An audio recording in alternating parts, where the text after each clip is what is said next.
Hello, everyone, and welcome back. My name is Daniel, and I am really happy you are here with us today. Hi, everyone. I'm Sarah. Thanks for joining us. So, Sarah, today we are talking about rewiring your mindset. And I am curious, do you think you have a good mindset? Yo, wait, what do you mean by mindset exactly? Good question. Mindset is how you think about things, your mental attitude, the lens through which you see the world. Oh, then no, I do not think I have a good mindset. I tend to be pretty negative. Negative how? Like when something goes wrong, I immediately think it is my fault, or I assume things will not work out, or I focus on everything that could go wrong instead of what could go right. And how long have you been thinking this way?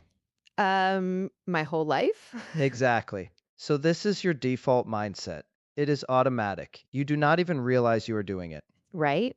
It just happens. And this is what we mean by rewiring. Your brain has developed certain thinking patterns over years. These patterns are like grooves or pathways, and now we need to create new pathways. Is that actually possible? Can I really change how I think? Yes, absolutely. Here is an important word: neuroplasticity. Neuro, what? Neuroplasticity. It means your brain can change and reorganize itself. You can literally create new neural pathways through repetition and practice. Wait, so my brain is not fixed? No, your brain is flexible. Plastic, like the word suggests. It can be reshaped. That is actually amazing. So, how do I do it? First, you have to become aware of your current thinking patterns. You cannot change what you do not notice. Okay, so I notice I am negative. Now what? Now you need to catch yourself in the moment. When you have a negative thought, you pause and notice it. Can you give me an example? Sure, let us say you make a mistake at work. Your automatic thought might be, I am so stupid, I always mess everything up. Yes, that is exactly what I would think. Okay, so that is your old pathway. That is the groove your brain automatically falls into. But now you catch yourself. You notice that thought and you stop. And then? Then you challenge it. You ask yourself, is this thought true? Do I always mess everything up? Well, no, not always. Exactly.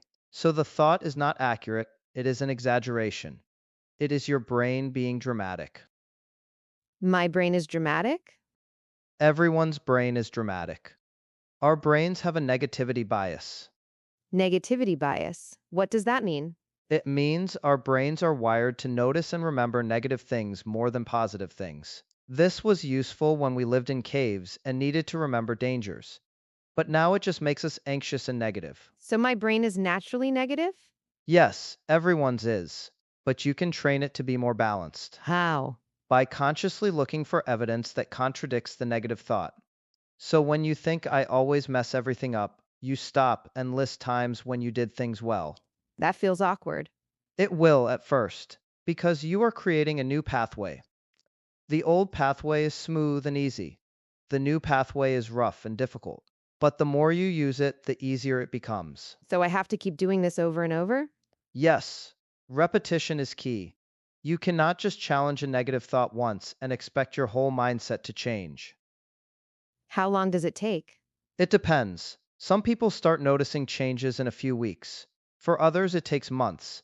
But the important thing is consistency. Okay, so awareness and challenging thoughts. What else? Here is something powerful: reframing.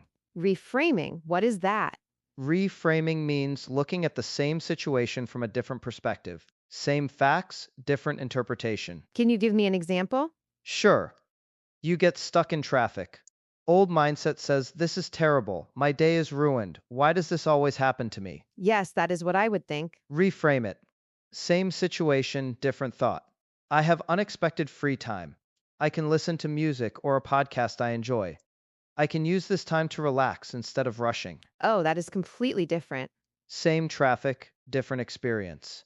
That is the power of reframing. But how do I remember to reframe when I am frustrated? Practice. You start with small things. Practice reframing minor annoyances. The coffee shop is out of your favorite drink. Instead of this is annoying, you think this is a chance to try something new. That seems simple. It is simple, but powerful. You are training your brain to look for alternatives instead of getting stuck in negativity. Okay, I like this. What about bigger things like failures or rejections? Same principle. Let us say you apply for a job and you do not get it. Old mindset says, I am not good enough, I will never succeed. Yes, that is what I would think. Reframe it. This job was not the right fit. Now I have an opportunity to find something better. Or this rejection is redirecting me towards something I have not discovered yet. But what if that is not true? What if I really am not good enough? Here is the thing. You do not know that. You are making an assumption. Maybe you were not good enough for that specific job at that specific company. That does not mean you are not good enough in general. That is true. And here is another way to think about it. What if you are good enough right now and the job was just not the right match? I never think about it that way. Most people do not. They immediately blame themselves. But rejection does not always mean you are lacking. Sometimes it means the fit was not right. That is a relief, actually. Good. So here is a phrase I want you to remember. It is not personal, it is just information. What does that mean? When something does not work out, do not take it personally. Just see it as information. This did not work. Okay, what can I learn? What can I try differently? So I do not make it about my worth? Exactly. Your worth is not determined by external results. Your worth is inherent. Inherent means it is just there, automatically. Yes, you have worth simply because you exist, not because of what you achieve or what others think of you. I really struggle with this. Most people do. We are taught that our value comes from achievement, but that is a mindset that needs rewiring. How do I rewire that? By separating your identity from your results. You are not your job. You are not your grades. You are not your bank account. You are a person who has a job, who gets grades, who earns money. But those things are not you. That is subtle but important. Very important. When you separate your identity from external things, you become more resilient. Failure does not destroy you because failure is just an event, not a reflection of who you are. Okay, I need to practice this. What else? Here is a big one. Change your language. My language? Yes, the words you use to talk to yourself and about yourself. Words shape your reality more than you realize. What do you mean? Okay. Do you ever say things like, I am so stupid, or I cannot do anything right, or I always fail? Yes, all the time. Those words are programming your brain. Every time you say them, you reinforce that mindset. So what should I say instead? Instead of, I am so stupid, say, I made a mistake. Instead of, I cannot do anything right, say, I am learning. Instead of, I always fail, say, I have not succeeded yet. That is completely different. Yes. The first set of words is absolute and permanent.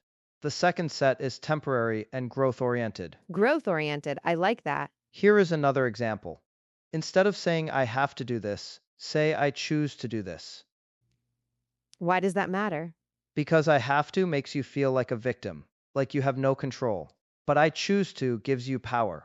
Even if the task is the same, your mindset is different. Oh, that is smart. So I choose to go to work instead of I have to go to work? Exactly. And you know what? Sometimes you will realize you do not actually choose to do something. And then you can ask yourself, why am I doing this if I do not choose it? That is powerful. It is. Language is powerful. Change your words, change your thoughts. Change your thoughts, change your life. Okay, I am going to pay more attention to how I talk to myself. What else? Surround yourself with people who have the mindset you want. What do you mean? Mindsets are contagious. If you spend time with negative, pessimistic people, you will absorb their negativity. If you spend time with positive, growth-oriented people, you will absorb their positivity. So I should choose my friends based on their mindset? Not completely, but you should be aware of who influences you. If someone constantly complains and sees the worst in everything, limit your time with them. If someone inspires you and challenges you to grow, spend more time with them. That makes sense. And this applies to content too. What are you reading? What are you watching? What podcasts are you listening to? I watch a lot of negative news. Then you are feeding your brain negativity. If you want to rewire toward a positive mindset, you need positive inputs. So I should read positive books and listen to positive podcasts? Yes. Fill your mind with ideas and perspectives that support the mindset you want to create. Okay, I can do that. What about when things actually are bad, like real problems, not just my mindset? Good question. Rewiring your mindset does not mean ignoring reality or pretending everything is fine when it is not. Then what does it mean? It means responding to problems constructively instead of destructively. A destructive mindset says, "This is terrible, I cannot handle this, everything is falling apart." A constructive mindset says, "This is difficult, but I can handle it. I will figure it out one step at a time." So I acknowledge the problem but stay solution focused? Exactly. You are not denying reality. You are choosing how you relate to reality. That is a helpful distinction. Here is another important concept: fixed mindset versus growth mindset. I have heard of this. What does it mean? Fixed mindset believes your abilities are set. You are either smart or you are not. You are either talented or you are not. Growth mindset believes your abilities can develop through effort and learning. And growth mindset is better? Much better. People with growth mindset see challenges as opportunities. They see failure as feedback. They see effort as the path to mastery. And people with fixed mindset? They avoid challenges because failure would mean they are not good enough. They give up easily because they think if it is hard, that means they do not have talent. I think I have a fixed mindset about some things. Most people do, but you can shift it How? by adding the word yet. I cannot do this becomes I cannot do this yet. I do not understand becomes I do not understand yet. That tiny word opens up possibility. Yet, that is powerful. It is. It implies that you are on a journey, not at a dead end. Okay, so I need to adopt a growth mindset. What else? Practice self-compassion. Self-compassion. Does that mean being nice to myself? Yes, but more specifically, it means treating yourself the way you would treat a good friend. What do you mean? When a friend makes a mistake, do you say you are so stupid you always mess up? No, of course not. What do you say? I say it is okay. Everyone makes mistakes. You will do better next time. Exactly. You are kind and encouraging. But when you make a mistake, you are harsh and critical.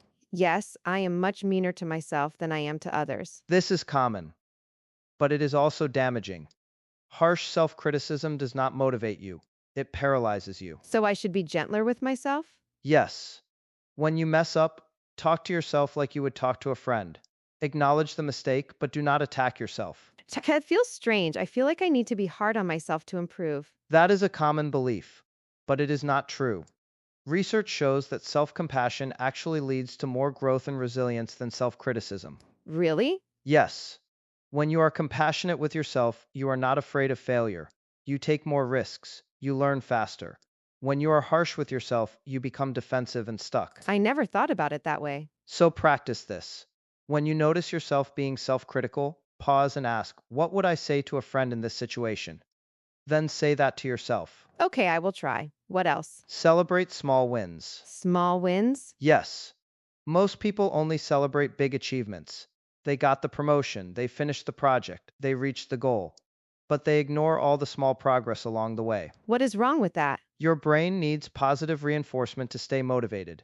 If you only reward yourself for huge accomplishments, you will feel discouraged most of the time. So I should celebrate small things? Yes, you sent the email you were avoiding. Celebrate. You went to the gym even though you did not feel like it. Celebrate. You chose a healthy response instead of a reactive one. Celebrate. How do I celebrate? It does not have to be big. Just pause and acknowledge it. Say to yourself, "Good job," or "I am proud of myself," or "That was progress." This trains your brain to notice success instead of only noticing failure. I like that. I am always focused on what I did not do instead of what I did do. Exactly. And that mindset keeps you feeling inadequate. But when you celebrate small wins, you build momentum and confidence. Okay, I am starting to see how all of this works together. Awareness, reframing, language, environment, growth mindset, self-compassion, celebrating wins. But I have to ask, what about when I slip back into old patterns? You will slip back. That is guaranteed. Really? Yes, rewiring your mindset is not a straight line. You will make progress, then you will have bad days where you fall back into negativity. So what do I do when that happens? You notice it without judgment. You say, "Oh, I am in old patterns right now." Okay, that is information. Then you gently redirect yourself back to the new patterns. I do not beat myself up for slipping? No, that would just reinforce the old mindset. Instead, you treat it as part of the process. 2 steps forward, 1 step back. That is still progress. That is reassuring. And here is the thing. Over time, the slips become less frequent and shorter. You catch yourself faster. You return to the new mindset more easily. But it takes time. How much time? It is different for everyone. But think about it this way. You have been practicing your old mindset for years, maybe decades. You cannot undo that in a week. Give yourself at least a few months of consistent practice before you expect major changes. Okay, so patience and consistency. Exactly. This is not a quick fix. This is a long-term transformation. I think I can do this. I know you can. And you know what? The fact that you are willing to try already shows a shift in mindset. What do you mean? The old mindset would say, I cannot change. This is just who I am. But you are here, listening, learning, willing to try. That is growth mindset in action. I did not think about it that way. See, you are already rewiring. Okay, let me summarize. To rewire my mindset, I need to become aware of my thoughts, challenge negative thoughts, practice reframing, change my language, surround myself with positive influences, adopt a growth mindset, practice self compassion, celebrate small wins, and be patient with myself when I slip back into old patterns. Perfect summary. And remember, start small. Do not try to do everything at once. Where should I start? I would suggest starting with awareness. For the next week, just notice your thoughts. Do not try to change them yet. Just notice. Just notice? Yes. Write them down if you can. What are the repetitive negative thoughts? What situations trigger them? Once you know your patterns, then you can start working on them. Okay, I can do that. And remember, be kind to yourself throughout this process. You are doing something brave and difficult. Thank you, Daniel. This conversation has given me a lot to think about. You are welcome. And to everyone listening, I want you to know that your mindset is not permanent. You can change, you can rewire. It takes effort, but it is absolutely possible. Yes, your brain is flexible. You have the power to create new patterns. Start today. Notice one negative thought and challenge it. That is all, just one. Small steps lead to big changes. Exactly. Thank you so much for listening today, everyone. We hope this conversation helps you start your rewiring journey. Take care of yourselves and be patient with yourselves. Change takes time. Goodbye for now, and good luck with rewiring your mindset. Goodbye and see you next time.